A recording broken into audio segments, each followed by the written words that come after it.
وہ سارا کچھ وہی کروا رہے ہیں، یہ تو صرف ڈمی ایک وزیر اعظم ہے، جس طرح انہوں نے وزیر خزانہ امپورٹ کیا ہے باہر سے لا کر اس کو بٹھا دیا اسٹیبلشمنٹ میں. اب وہ وزیر خزانہ عوام کے دکھ درد کو کیسے سمجھے گا جب وہ عوام کا منتخب نمائندہ ہی نہیں ہے؟ تو اس نے عوام کی بات کیا سوچنی ہے؟ اس نے تو اپنا جو یورپین ماڈل ہے اس سے حکومت چلانی ہے، عوام سے اس کو کوئی غرض نہیں ہے، اس لیے تو اس کو بٹھایا گیا کہ اپنی من پسند فیصلے کروائے جائے. تو ناظرین اب کیا اس طرح کا کوئی پلان بنایا جا رہا ہے کہ جس طرح آپ نے دیکھا تھا کہ عمران خان صاحب نے بھی جیل کے اندر جب صحافیوں سے بات کی تھی تو انہوں نے بھی کہا تھا کہ یہ حکومت 6 مہینے سے زیادہ چلنے والی نہیں ہے، اور میں 6 مہینے کے بعد جو ہے مجھے بھی امید ہے کہ میں جیل سے باہر آ جاؤں گا اور سارے معاملے ٹھیک ہو جائیں گے. تو اب کیا اس حوالے سے کوئی عدالتوں کے ذریعے یا کوئی ایسا منصوبہ یا کوئی اس طرح کا واقعہ، جس طرح ہم نے پہلے دیکھا کہ دہشت گردی کی اطلاعات کے بارے میں بتایا گیا کہ جی سیکورٹی تھریٹس بہت ہیں، اور پھر شہباز شریف صاحب جو آئے ہیں حکومت میں، جبکہ رانا ثناء اللہ صاحب کہہ رہے ہیں کہ ہم پھنس گئے ہیں کہ مشکل دور میں ہم حکومت لی، تو شہباز شریف صاحب نے کیوں حکومت لی؟ اس کا لنک اگر آپ دیکھیں تو حامد میر صاحب کا ایک بیان ہے، اس سے اگر آپ دیکھیں تو آپ کو واضح ہو جائے گا کہ شہباز شریف صاحب کو حکومت میں کیوں لایا گیا ہے. ناظرین حامد میر صاحب کہتے ہیں کہ جنرل باجوہ صاحب نے میرے سمیت، وہ کہتے ہیں کہ میں بھی تھا، یہ انہوں نے کامران خان صاحب آج کامران خان صاحب کے پروگرام میں کہا ہے کہ جنرل باجوہ صاحب نے میرے سمیت 5 سے 6 صحافی موجود تھے جن کی موجودگی میں انہوں نے کہا تھا کہ یہ جو اورنج لینڈ ٹرین کا منصوبہ ہے لاہور کے اندر، شہباز شریف صاحب نے چینی کمپنی کے ساتھ مل کر اس میں 45% کرپشن کی ہے. جی ہاں ناظرین، اگر یعنی آپ اندازہ کریں کہ اگر 1 کروڑ کا منصوبہ ہے تو 50 لاکھ جو ہے وہ شہباز شریف صاحب نے لیے ہیں، یہ حامد میر صاحب کے بقول، اور وہ کہتے ہیں کہ انہیں جنرل باجوہ صاحب نے بتایا تھا.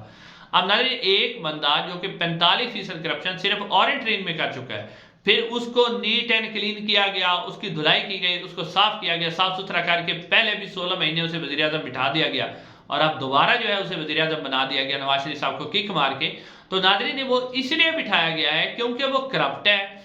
اس کی جو ڈوری ہے وہ ان کے ہاتھ میں ہے، اس کی کرپشن کی کہانیاں کسی وقت بھی وہ کھول سکتے ہیں. اگر وہ تھوڑا سا ادھر ادھر دیکھے گا تو اب وہ حکومت مشکل بھی تھی،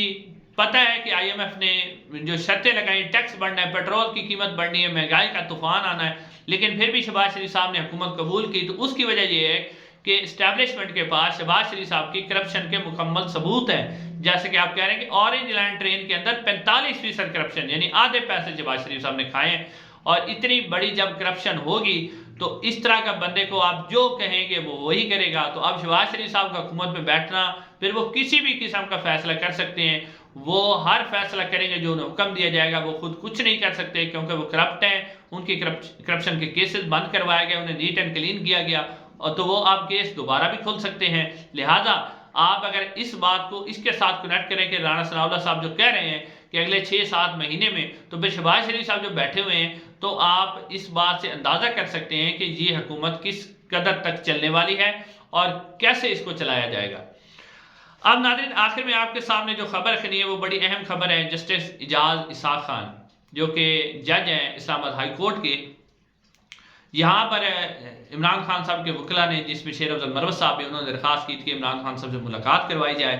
تو اس کے اوپر جو ہے جسٹس اعجاز اسحاق خان صاحب نے اڈیالہ جیل کے جو سپرنٹینڈنٹ ہے انہیں کہا کہ آپ جب تک سیکورٹی کی صورتحال خراب ہے تو آپ ان کی آن لائن ملاقات کروا دیں. تو اس کے اوپر اڈیالہ جیل کے جو سپرنٹینڈنٹ ہے انہوں نے کہا کہ